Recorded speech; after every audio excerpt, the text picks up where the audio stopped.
Olá, sejam bem-vindos. Hoje eu quero falar sobre um tema muito importante para quem gosta de estudar teologia.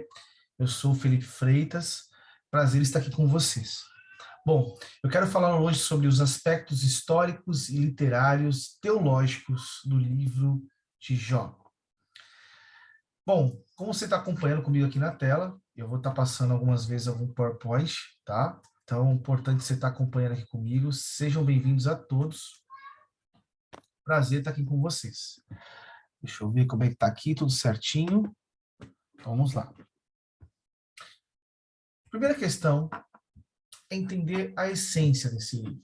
A essência do livro de Jó está na relação do homem com Deus, centralizando-se em duas perguntas. A primeira pergunta é por que o homem adora a Deus?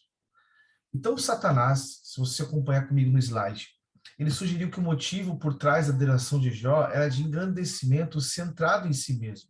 Você acompanha isso em Jó, capítulo 1, de verso 9 a 11. Esse assunto é importante entender que ele atinge aqui o cerne, né, dessa grande questão, da relação entre o homem e Deus. O que Satanás queria dizer era que Deus não tem um meio de induzir o homem a adorá-lo, exceto se ele subornasse ou recompensando pela uma devoção oferecida. Então, se isso é verdade, então a adoração, ela é uma adoração totalmente adulterada. Já não é uma adoração voluntariosa do homem a Deus.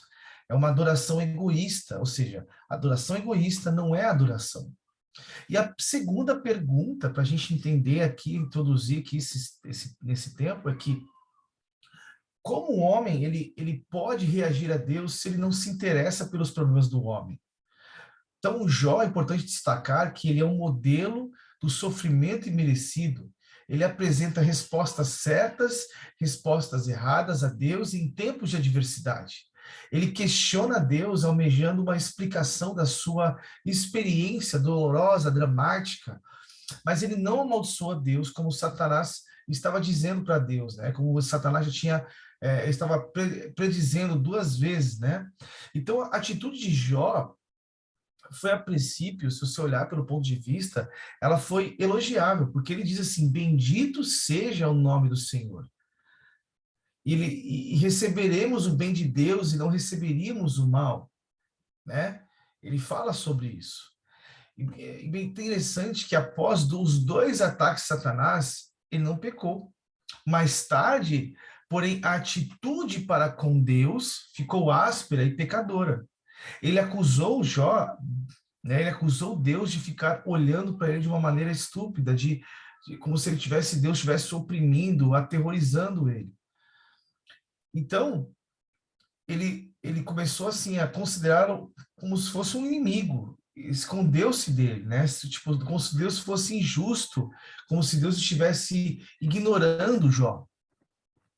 Mas por que Jó ele desenvolve aí uma atitude amarga com Deus nesse período desafiador? Porque ele confrontou com as suas insuficiências e ignorâncias, levando em conta o poder e a sabedoria de Deus. Mais tarde, Jó recebeu que o seu pecado levara a uma atitude de orgulho, e ele tinha que se arrepender das suas atitudes. O livro de Jó indica que podemos aceitar uma certa dor imerecida. É importante você acompanhar muito bem nisso, né? A experiência de Jó demonstra que quando o crente enfrenta o ministério da desgraça inexplicável e merecida, ele não pode se rebelar contra Deus, porque toda dor tem seu propósito, né? Conforme muitos teólogos dizem que as dores, os desertos são pedagógicos. Mas vamos entrar aqui agora para os aspectos históricos, né? Segundo o Champlin, quando a gente olha pela enciclopédia de Champlin, ele diz o seguinte, é interessante que ele diz assim, se o livro de Jó não é uma obra histórica, e sim uma novela filosófico-religiosa, ou seja, uma parte da literatura de sabedoria judaica. Então, não importa muito a investigação sobre onde o livro foi escrito, mas se trata aqui, importante, de uma obra histórica. Então, temos o informe em Jó, capítulo 1, de verso 3, que o relato ocorreu no Oriente, certo? sem que o autor redissesse ali. É importante entender. Apesar de não podermos determinar onde o livro foi escrito, pode ser que o caráter aramaico do livro indique que foi produzido em um certo centro aramaico de erudição. Mas vamos lá. Pelas questões históricas, teve um contexto interessante para a gente entender aqui, é que nos fins do segundo milênio antes de Cristo, as tribos arameias, elas deslocaram-se para o sul e estabeleceram fronteiras entre a Babilônia e a Palestina. E eles continuaram a controlar a rota das caravanas, atravessando para a área de Cabul. Então é interessante que foi então que Alepo, Damasco, tornaram-se o centro dos arameus. Então o trecho de Jó, capítulo 1, verso 17, isto é, 1000 anos antes de Cristo, né? É importante entender isso. Se o livro de Jó pertence a uma data comparativamente posterior, então todas as especulações dessa natureza têm pouco ou nenhum do que diz respeito à proveniência desse livro, né? Quando a gente olha pela data, o livro é encaixado bem claramente dentro do período dos patriarcas hebreus, né? Não há nenhuma menção da lei mosaica, como também coisa nenhuma distintamente judaica no livro.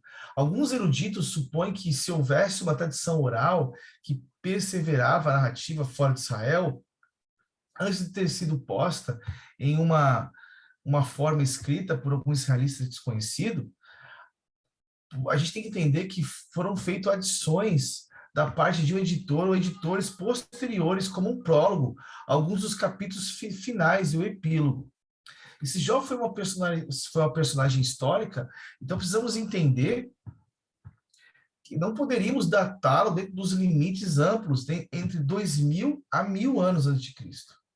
Então tem várias descrições, como a longa vida de Jó, o fato das suas riquezas eram aquilatadas, sobre a forma de gado, e que o relato parece refletir sobre uma vida nômade, a própria das tribos dos sabeus e dos caldeus, ajuntam-se ao segundo milênio antes de Cristo.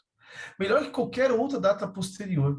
Isso faz, gente, Jó um homem que viveu há muito tempo, talvez há algum tempo antes de Abraão. Por outro lado, é visto que o livro faz parte da literatura de sabedoria dos judeus. Então, muitos têm pensado que sua compilação pertence a um tempo posterior a isso. Quando a gente olha pelos aspectos teológicos, o livro de Jó se preocupa com a questão da fé em um Deus soberano. Nunca podemos esquecer isso. Uma questão importante do livro é o inescrutável ministério do sofrimento inocente de Jó. Porque Deus determina que os seus filhos caminhem em dor e sofrimento, às vezes por causa do pecado, às vezes pela disciplina, às vezes pelo fortalecimento, às vezes de poder para revelar o seu consolo e graça, mas há momentos em que a razão para o sofrimento dos santos é desconhecida. Então, Jó e seus amigos queriam analisar o sofrimento a fim de encontrar aqui soluções, empregando toda a sã teologia e discernimento da situação que eles estavam, que Jó estava, por exemplo. Né? Há questões que estão sendo tratadas no céu por Deus que os crentes desconhecem.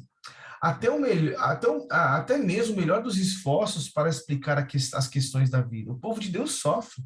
A vida cristã não é uma sala VIP nem uma coluna de férias. As coisas ruins acontecem todo o tempo, né?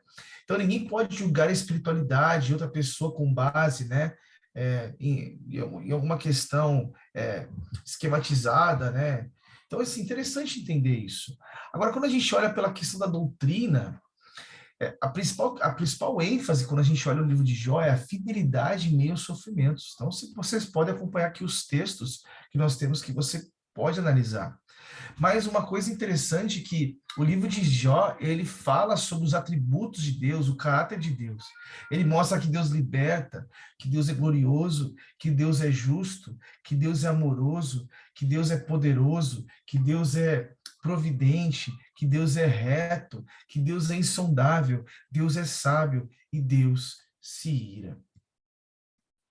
Mas vamos lá agora para os aspectos literários. O livro de Jó narra o relato da prosa da queda e restauração. Então, os leitores vão encontrar um homem sem culpa, cuja paz e prosperidade são tragicamente interrompidos quando, sem que ele saiba. Então, Deus o elogia para Satanás. Observamos pelo aspecto literário, dramático aqui de diálogo poético, se revela conforme lemos os detalhes principais, né, pelos protagonistas da história. Interessante a gente ver por esse ponto aqui. Mas a gente observa nesse diálogo, pelo aspecto literário, com seus amigos, a principal questão enunciada pelo seu amigo, né, chamado Elifaz. Ele diz assim, ó, pode ser um mortal diante de Deus? Ele diz isso, né? Pode alguém ser puro diante do seu Criador? Em consequência, o próprio Jó se coloca sob exame minucioso ao montar uma defesa cada vez mais forte da sua inocência, diante dos ataques eticamente simplistas dos seus amigos. É interessante ver isso, porque Jó ele anseia por vingança divina e por intermédio que possa realizá-lo. O leitor que teve a oportunidade de você estar lendo aqui o livro de Jó, pode ver aqui, você vai visualizar os mistérios celestiais, né, por trás dos sofrimentos de Jó. Já estava preparado no final dos diálogos para a declaração de Deus, dos erros daqueles que participaram da disputa para o alívio da miséria de Jó, né? Por fim, o Senhor aparece no redemoinho, como Jó suspeitou que apareceria. Os discursos de Javé não respondem diretamente. Isso é muito interessante se entender, que os discursos de Javé não respondem diretamente às questões de Jó, mas em vez disso apontam uma realidade de Deus que está por trás, agora, claramente, dentro do seu sofrimento. Sobre o aspecto literário, é importante você entender que a chave importante aqui é, sim, consolo, tá? Nunca se esqueça disso. E você olha de maneira clara, como uma conclusão, eu botei a restauração de Jó. Deus restaurou os bens de Jó, Deus restaurou a saúde de Jó, Deus restaurou o casamento de Jó, Deus restaurou os filhos de Jó e Deus restaurou os amigos de Jó.